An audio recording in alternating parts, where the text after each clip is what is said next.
সকাল বন্ধুরা, কেমন আছো তোমরা? আশা করি তোমরা সকলে ভালো আছো আর সুস্থ আছো। আর কিন্তু চলে এসেছি আবার একটা নতুন ব্লগ নিয়ে। আর আজকে সকাল থেকে ব্লগটা শুরু করে দিয়েছি। আর এখানে কিন্তু বরফ ছিল মাছটা, তাই ফ্রিজ থেকে একটু বের করে রেখেছিলাম, তারপরে একটুখানি জলের মধ্যে চুবিয়ে রাখছি। তো এই মাছ কটাই আজকে রান্না হবে, আর বাদবাকি মাছটা কিন্তু ফ্রিজে রেখে দেবো। তো আজকে একটু অন্যরকম করে মাছটা রান্না করব, তার জন্যই কিন্তু এখানে লবণ হলুদ মাখিয়ে মাছটাকে ভালো করে রেখে দেবো, যাতে মানে মাছটা ভালো করে লবণটা ঢুকে যায় আর কি। তো আরও অনেক কিছুই রান্না হবে, সবটাই তোমাদেরকে দেখাবো। তো এখানে লবণ হলুদ তো মাখিয়ে নিচ্ছি, আর ভালো করে সুন্দর করে রেখে দেবো মাখিয়ে। এখন মাছটাকে রেখে দিয়ে, আর মাছের তেলও দেখতে পেলে, মাছের তেলও কিন্তু রান্না হবে আজকে। আর এখানে সর্ষে আর পোস্ত দিয়ে মাছটা করব, তার জন্য কিন্তু এখানে সর্ষে পোস্তটা ভিজিয়ে নিয়েছি। আর মাছের তেলটা আজকে রান্না করবো একটু অন্যরকম করে আর কি। এখানে কাঁচা ছোলাটা আগেও হয়তো তোমরা ভিডিওতে দেখেছো আমাদের এই মাছের তেলের রান্নাটা, আর একবার নতুন করে করছি আবার। তো এখানে কাঁচা ছোলা কালকে রাত্রে ভিজিয়ে রেখেছিলাম, সেই ছোলাটাকে এখন প্রেসার কুকারে সেদ্ধ দিয়ে নেব। তো তার জন্যই কিন্তু এখন রেডি করে নিচ্ছি। আর সত্যি বলতে আজকে অনেক দিন পরে এই মাছটা রান্না করব, একটু নিজের পছন্দের আজকে দুটো রেসিপি রান্না করছি, তাই মনটা আজকে ভীষণ ভালো লাগছে। আর আমি তো এইভাবে মাছ খেতে আর মাছের তেলের তরকারি এইভাবে খেতেই ভীষণ বেশি পছন্দ করি আর কি। তো যাই হোক, এখন তো কাজ শুরু করে দিয়েছি। তো এইখানে দেখতে পাচ্ছ পেঁপের টুকরোগুলো কেটে রেখেছি। আর এই পেঁপেটা না পাকাও না কাঁচাও না, মানে আধা পাকা আধা কাঁচা আর কি।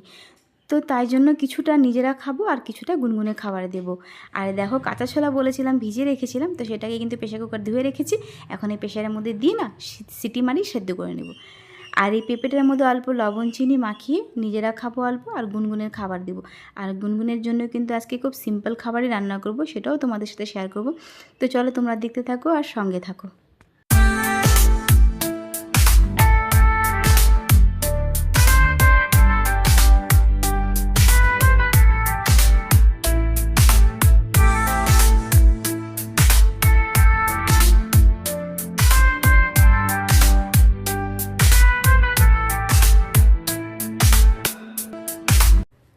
তো চানাটাকে কিন্তু সিদ্ধ বসিয়ে দিলাম, এখানে একটু লবণ দিয়ে বসিয়েছি সেদ্ধ, যাতে ভালোভাবে লবণটা থাকে আর কি চানার মধ্যে। তো এখন আমি শিল নোড়া নিয়ে নিয়েছি, শিলপাটা। আজকে কিন্তু মশলাটা আমি শিলপাটায় করব। আর শিলপাটার মশলা কিন্তু সত্যি খেতে কিন্তু ভীষণই ভালো লাগে।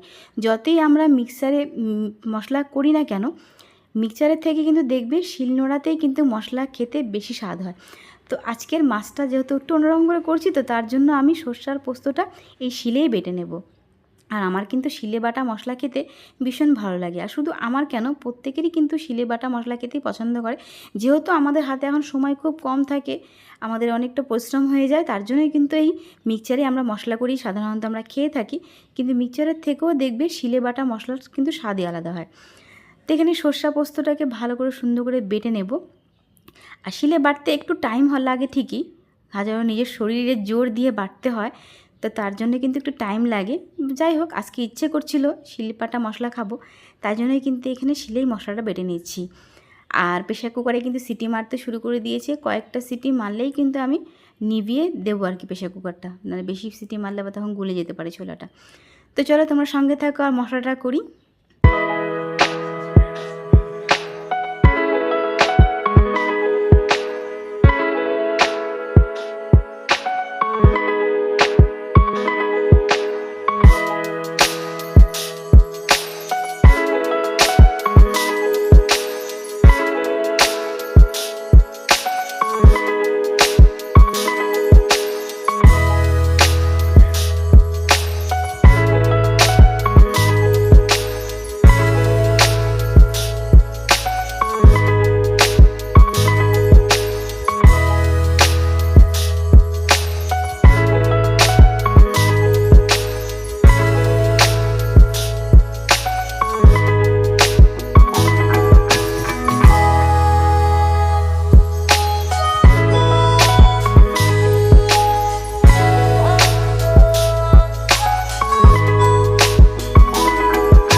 তো মশলা কিন্তু একদম কমপ্লিট, আর এখন ছোলাটাও কিন্তু সেদ্ধ হয়ে গেছে। এখন দেখবো খুলে কি অবস্থায় আছে ছোলাটা। এখন দেখো আমি যদি ঠিক টাইমের মধ্যে না বন্ধ করতাম তাহলে কিন্তু ছোলাটা হয়তো পুড়ে যেত। জলটা কিন্তু শুকিয়ে এসেছে, জল বলতে গেলে নেই, শুধু ছোলাটাই রয়েছে। আর খানিকক্ষণ দেরি হলেই কিন্তু ছোলাটাও পুড়ে যেত আর কি। তো যাই হোক, ঠিক টাইমে নামিয়েছি বলে খেতেও পারছি। তো এরকম করে কিন্তু সিদ্ধ করে নিলাম। আর সিদ্ধ করার পরে দেখো একদম ফুলো ফুলো হয়ে আছে ছোলাগুলো। আর সিদ্ধ করেছি এই জন্য, তাহলে কী হবে তরকারির মধ্যে মানে সেইভাবে সেদ্ধটা নরম থাকবে আর কি। না হলেই যদি এমনি কাঁচাটা দিতাম তাহলে শক্ত শক্ত হয়ে থাকতো। তো এখানে আমি মিষ্টি কুমড়ো রেডি করে নেব এখন। এইটা কিন্তু মিষ্টি কুমড়ো দিয়ে রান্না করব আজকে তেলের তরকারিটা। তো তার জন্য কিন্তু মিষ্টি কুমড়োটাকে আমি ভালো করে এখন কেটে নেব। আর কী কী সবজি দিচ্ছি সেগুলোও তোমাদেরকে কিন্তু দেখাবো। তো এখানে ভালো করে মিষ্টি কুমড়োটা ভীষণ শক্ত, কাটতে কিন্তু আমার খুবই পরিশ্রম হয়েছিল। সবটাতে তোমাদেরকে দেখাইনি কাটাটা, তাই অল্প একটু তোমাদেরকে দেখিয়েছি। সবটাই কিন্তু পরে আমাকে বটিতে কাটতে হলো, যেন চাকুতে কাটতে খুবই অসুবিধা হচ্ছিল, এতটাই শক্ত ছিল বলে। বাদবাকিটা আমি বটিতে কেটেছিলাম, বটিটা তোমাদেরকে আর দেখাইনি। তো এই হচ্ছে আজকের আমাদের রান্নাগুলো কিন্তু আমার ভীষণ পছন্দের, তোমাদেরকে আগেই বলেছি। তো তোমাদেরকেও দেখাবো। আর গুনগুনের জন্য যে রান্না করব আজকে, গুনগুনকে একদম সিম্পলি খাবার দেব। আর এই দেখো এখানে আলু, পেঁয়াজ, বেশি করে মটরশুঁটি আর ছোলা সিদ্ধ করেছিলাম, ছোলা আর মিষ্টি কুমড়া, এটা দিয়েই কিন্তু মাছের তেলের তরকারি হবে। আর গুনগুনের জন্য যে বললাম করব, এখানে কিন্তু আলু, মিষ্টি কুমড়া আর অল্প একটু পেঁপে রেখেছিলাম, এটা দিয়ে না আজকে গোবিন্দভোগের চালের ওকে ভাত করে দেবো। গুনগুন কিন্তু গোবিন্দভোগের চালের ভাত খেতেই খুব পছন্দ করে। আর এই দেখো পেঁপেটাকে লবণ চিনি মাখিয়ে রেখেছিলাম, একদম কিন্তু গলে গেছে। আর গুনগুনের জন্য কিছুটা উঠিয়ে রেখেছি। আর মাছটা দেখো পুরোটাই কিন্তু এখন লবণ ঢুকে গেছে। এখন মাছটা একটু পরে রান্না করব, আগে কিন্তু তেলের তরকারিটাই রান্না করব। তো তার জন্য কিন্তু এখানে ভাতের জলও বসিয়ে দিয়েছি। এখানে মাও আমাকে হেল্প করে দিচ্ছে, মাকে আর তোমাদেরকে দেখায়নি। মা আমাকে ভাতের জলগুলো সব রেডি করে দিল। আর এখানে চালটাকে ভালো করে বেছে নিচ্ছি, বেছে কিন্তু চালটাকে আমি ভালো করে ধুয়ে নেব। আর তোমরা জানো আমি কিন্তু চাল অনেকক্ষণ ধরে ধুই, কেন চালের মধ্যে যে একটু সাদাটে ভাব থাকে, ওটা কিন্তু আমাদের শরীরের জন্য খুব একটা ভালো না। স্কিনের জন্য, চুলের জন্য ভালো চাল ধোয়া জল, কিন্তু পেটের জন্য কিন্তু ভালো না। তার জন্য কিন্তু আমি ভালো করে এখন চালটাকে ধুয়ে নেব। এই যে পিছলে ভাবটা থাকে যে, এটা কিন্তু শরীরে যাওয়াটা ঠিক না। তো তার জন্য আমি চালটাকে খুব সুন্দর করে ধুয়ে নিই। আর এই চাল ধোয়ার জলটা কিন্তু আমাদের কিন্তু স্কিনের জন্য বলো বা চুলের জন্য বলো ভীষণই ভালো। অনেক সময় দেখবো চুল উঠছে মাথায়, তখন কিন্তু আমরা চাল ধোয়ার জল যদি মাথায় দিই আর কি স্নানের পরে, তাহলে কিন্তু দেখবে আমার চুল ওঠাটা কিন্তু কিছুদিনের মধ্যেই বন্ধ হয়ে যাবে। কেন আমার আগে খুব চুল উঠতো, পরে কিন্তু আমি এই চাল ধোয়ার জল দিয়ে কিন্তু চুল ওঠাও বন্ধ হয়েছে। আর স্কিনের জন্য তো ভালোই বলবো, কেন চাল ধোয়া জল দিয়ে মুখ ধুলে কিন্তু স্কিনটা অনেক টান টান আসে। আর মুখের যে একটা পড়ে আর কি, ট্যান পড়ে, সেটাও কিন্তু অনেকটাই রিমুভ করে আর কি। তো যাই হোক, তোমাদের সাথে অনেক কথাই বললাম, এখন কিন্তু রান্নায় নেমে পড়ি। আর পাশে কিন্তু কড়াই বসিয়ে দিয়েছি। এখানে কিন্তু কড়াইটা গরম করে আমি একটু 5 ফোড়ন দিয়ে দিলাম। আর এই যে পেঁয়াজটা যে কেটে রেখেছিলাম, এই পেঁয়াজটাও দিয়ে দেবো। তো পেঁয়াজ আর 5 ফোড়ন কিন্তু একসাথেই ভাজা ভাজা করব। আর কটা কাঁচা লঙ্কা টুকরো করে দিয়ে দিয়েছি। বেশি তো খুব একটা ঝাল খাই না আমরা, তাই সামান্য পরিমাণে কাঁচা লঙ্কা দিয়েছি। আর এখানে অল্প একটু লবণ দিয়ে দিলাম, কেন লবণ দিলে না পেঁয়াজটা খুব তাড়াতাড়ি কিন্তু নরম হয়ে আসে।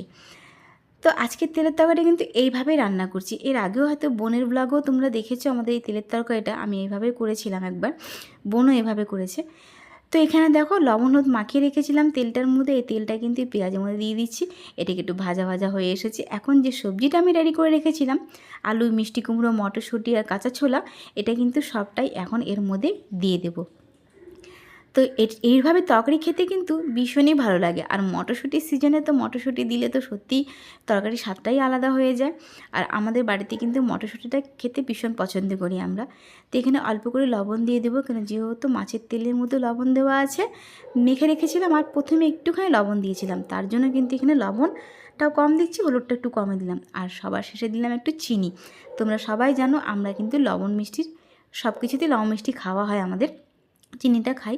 আর লবণ মিষ্টির ব্যালেন্সটা ঠিক থাকলে কিন্তু রান্নার স্বাদটা অনেকটাই বদলে যায়। তো যাই হোক, এইভাবেই কিন্তু মাছের তেলে রান্না করছি। আর এর মধ্যে কিন্তু একদম জল দেবো না, আঁচটাকে কিন্তু একদম লো ফ্লেমে করে দেবো। এখন আঁচটা কমিয়ে আস্তে আস্তে করে রান্না করব আর কি। আর দেখো ভাতের জলও কিন্তু প্রায় গরমই হয়ে এসছে।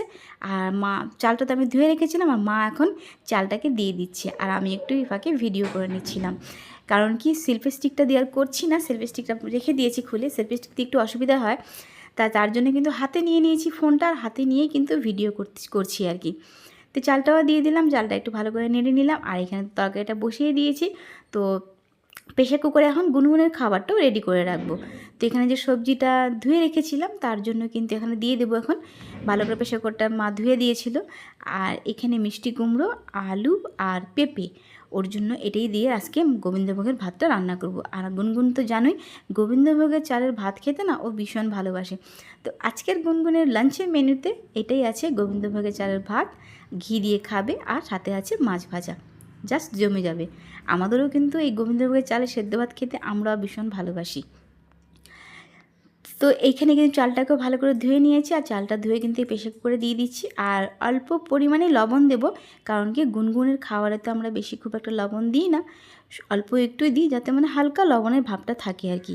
তো এই লবণটা দেওয়ার পরে কিন্তু আর আমি লবণ দেবো না।